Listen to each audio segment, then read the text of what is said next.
Welcome to a brand new episode of Johnson's Court. Today I'm super excited to be with you. Even though I'm not in Indiana, it is not a Thursday when this video is coming out. It is a Saturday, but once again, that doesn't steer clear of who I picked for Thursday night matchup and the rest of these weeks as well. But I am in Disney World. I'm at the Polynesian Resort, and I am having an absolute blast of a time, guys. I am once again in Disney World for my birthday, and I could not ask for a better birthday present. So that is where I'm at. That's my current update. But with that being said, I didn't bring my notebook. I can't add up who had how many wins, how many losses. So I'll do that next week on the next episode. So it'll be like 2 weeks in one. And this week I'm just going to go over our picks. I know that Beagle and Nick both sent them to me, but I'm recording this on my phone. So I don't have their picks with me, so I'm just going to give you my picks and then write their picks down. So this week is a little funky, a little wonky, but that's okay because sometimes you just got to do it on the fly. But here we go, guys. So on Thursday Night Football on December 12th, which was the day before my birthday, you had the Los Angeles Rams and the 49ers playing. Now, yes, the Rams won 12-6. Now, did I expect the Rams or the 49ers not to score a touchdown? Absolutely not. Both these teams are pretty good, and they have good offensive players and good defense players, on both sides of the ball. But 12-6, this is the first NFL game of the season to not have a touchdown score in it, which, like I said again, is pretty crazy because that normally never, ever happens unless it's like maybe like a cold game or snowy, depending on like weather conditions, but this was not a weather condition game. So just 12-6, the Rams won. My pick was the Rams anyways, just because I think this is not the year for the 49ers to win. Just with everything going on with them, Christian McCaffrey being a bust this year with his injuries, not a bust of like he sucks, but just a bust that it just sucks to, see he got injured, tried to come back, and it just, didn't work out for him. So that really sucks for them, but I think that really just dragged the whole team down because they were just thinking, oh, well, once we get him back, we'll make the playoffs. Well, you had him back, and now he's gone, and you're not making the playoffs. So, good for the Rams. They won 12-6, and so I start off 1-0. But then on Sunday, the first game at 1 o'clock is the Washington Commanders versus New Orleans Saints. Now, I did see a report where Derek Carr is out for the Saints for the rest of the year, and I know the Commanders want to try to win the NFC East. It is still up for grabs between them and the Eagles. And who knows, maybe we'll have the Commanders win and maybe they'll take over the division. The division, I don't remember when the last time was, but they will. So I'm going Commanders in the 1 o'clock game. So start me off 2-0. And then your next 1 o'clock game is the Kansas City cheating Chiefs. Because the refs are always on their side. They shouldn't be 12-1, but it's kind of crazy that they are. They are playing the Cleveland Browns. I would love to see the Browns win this game just because, it's Jameis Winston and the Browns, and sometimes they get wins when they shouldn't get wins, and it's kind of like, all right, you got that win somehow, but I'm glad, usually sometimes like I'm glad, hey, you beat that team. But in this case, I do think that the Chiefs are going to win this game because the NFL wants the AFC to run through the Kansas City Chiefs kingdom. And if they stay number 1 seed, that will happen. And that'll be a huge home field advantage for them. But if everything goes right for the Buffalo Bills, which I think they are the best team in the AFC, I think we'll meet them in the AFC Championship. And hopefully, Josh Allen, the MVP, who he's arguably the MVP along with Saquon Barkley. Is it a co-MVP this year? We'll see. We'll find out. Probably not. But give me the Chiefs on the road. Next, you've got the Bengals and the Titans at 1 o'clock. The Titans are garbage. The Bengals are garbage this year, which is really sad to see because they are my favorite team. But I did see a stat that if the Bengals were like in playoff contention, Joe Burrow would be in the MVP conversation because he has the most passing touchdowns this year and he has the most yards. Throwing yards. And then Jamar Chase has the most receptions this year, and he has the most receiving yards. So how crazy would that be? You would have the MVP and potentially offense player of the year and the wide receiver of Jamar Chase, winning that. And so you would have 2 players on the same team winning an award at the end of the year. But the Bengals have not played like that this year. they've not won the games that they needed to be put in that position. So instead, they're probably going to miss the playoffs. But it's that time of the year. You've got 4 games left, and everyone says, if you're not eliminated yet, you do have a chance still to make the playoffs. If all these things occur, one, you always got to win outright because you got to win all your games to, the rest of the games to even have a shot. And then all these other teams have to lose against these teams, this and that. Which, if the Bengals made it, by their chin, awesome. But probably don't see that happening, and we just need to reset for the next year. But go Bengals. And then at 1 o'clock, you've got the Dolphins versus the Texans. Now, the Dolphins did just release Odell Beckham Jr.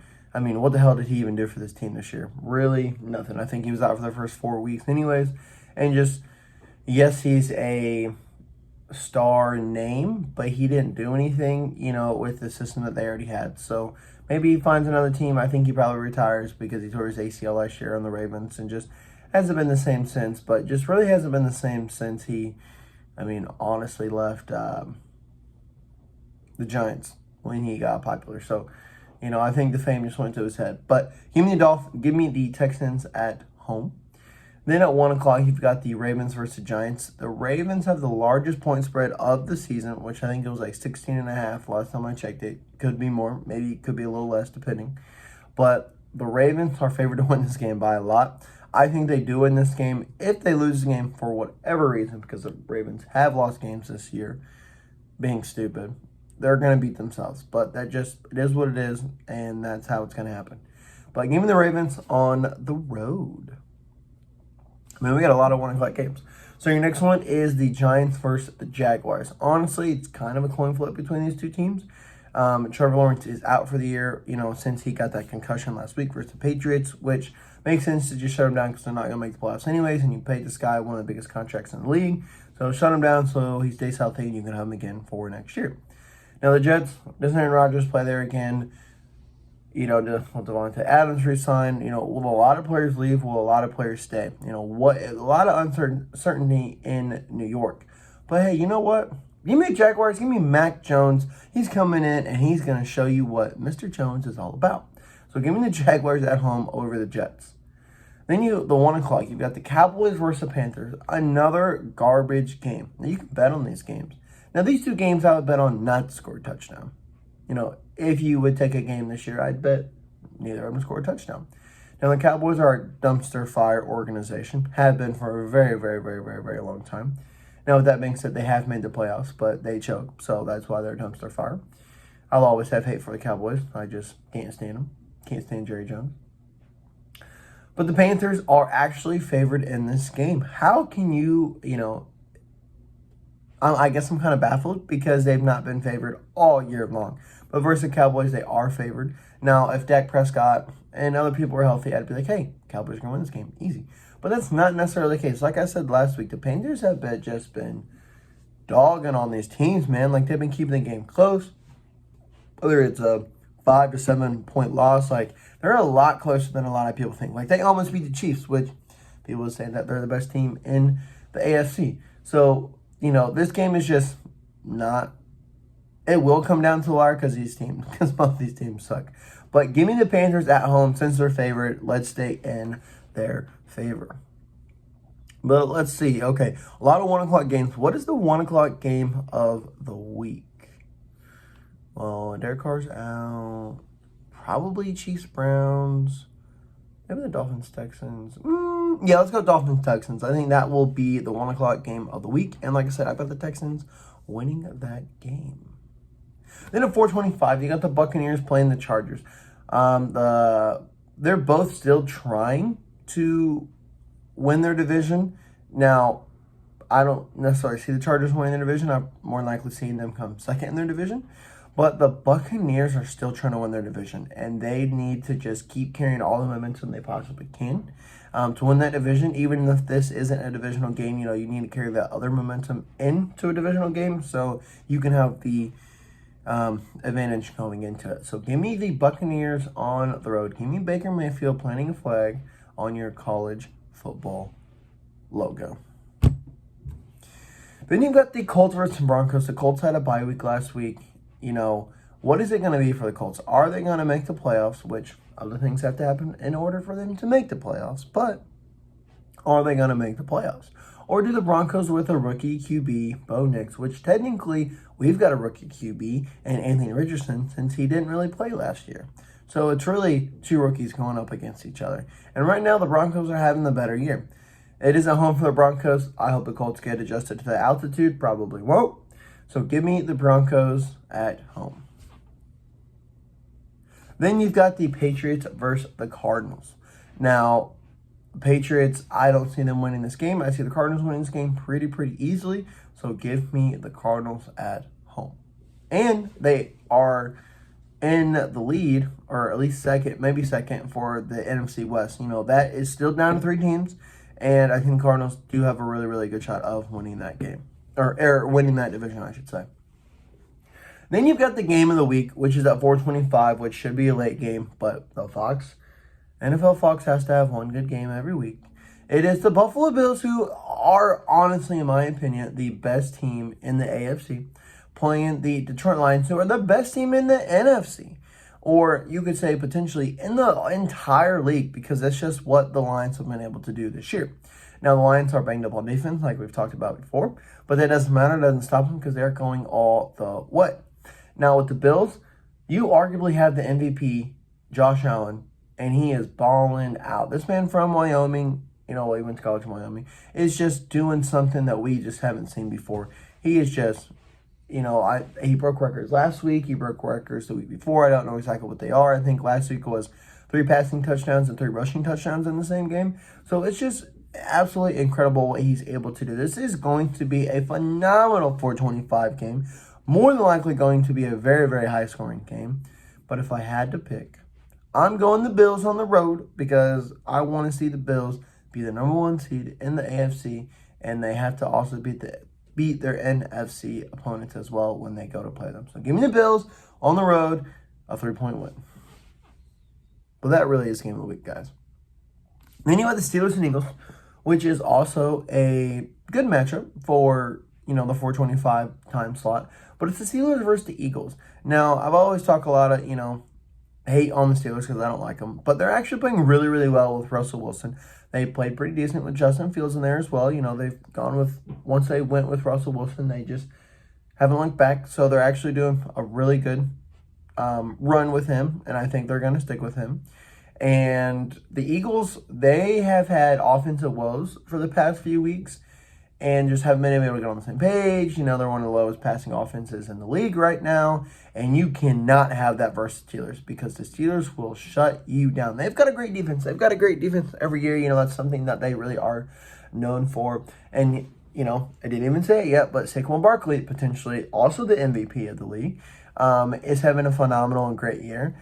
And it's like, can the Steelers shut him down? Where does Barkley have one bad game where it puts him out of the MVP conversation? Because all it takes is one game. I do think that happens. I don't want it to be bad. Maybe Barkley still gets 150 yards. But I see the Steelers winning this game if they can limit that.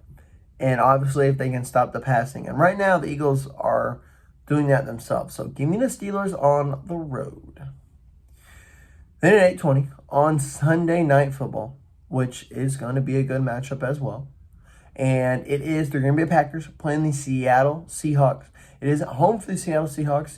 Green Bay Packers, they still want a chance at winning their division. Yes, they're the third best team in their division. But, things have to go right for them. And, I'll talk about the next game after this because that game means a lot as well within that division. But on the road, this is a hard, stadium to play at for the Seahawks. The Seahawks have a lot riding on it too because, they want to win their division. Even though this is a divisional game, they want to make sure they have the best shot for their division. But give me the Packers on the road. I think the Packers get this done. They're one of the best teams in the league right now. So give me the Green Bay Packers. Then we have 2 Monday night games. One starting at 8 p.m. and then the other one starting at 8:30. So I will not be having 2 screens going because I will still be in Disney World. So I will be still enjoying my vacation. But if I was at home, I would have 2 screens going because I'm an iPad kid and I would watch both games at the same time. But the first one at 8 o'clock is the Chicago Bears playing the Minnesota Vikings. Now, it's at home for the Vikings. Now, the NFC North, it's always a good matchup when you do, like, divisional matchups as well. Like, okay, if the Bears played another team, maybe they wouldn't do so well. But the Bears have had not a bad season, as the record shows. I mean, it's not been good, but a lot of their losses have been within 10 points. So, you flip the switch on that. If, like, say they won those games within 10 points, they'd have a better record, obviously. But they don't. They are playing on the road. Sam Darnold is playing very, very well right now. And I think that I just don't see the Bears winning this game. I do see the Vikings winning this game at home, as I was saying that, Sam Darnold is playing really, really well. And I think that they will potentially lock up the 2 seed in the NFC North and, be a wild card in the NFC. So give me the Vikings at home for the first 8 o'clock game. But then your next 8:30 game is the Atlanta Falcons versus the Las Vegas Raiders. Not really going to be much of a game. It will be a game if Kirk Cousins throws 3 interceptions again. But if not, I know his record's not very good on Monday night, but I think that, the Falcons will be able to get this win and keep them in contention for the NFC South division with the Tampa Bay Buccaneers. So give me the Falcons for my last pick of this week. And thank you guys all so much for tuning in. I'm out from Disney.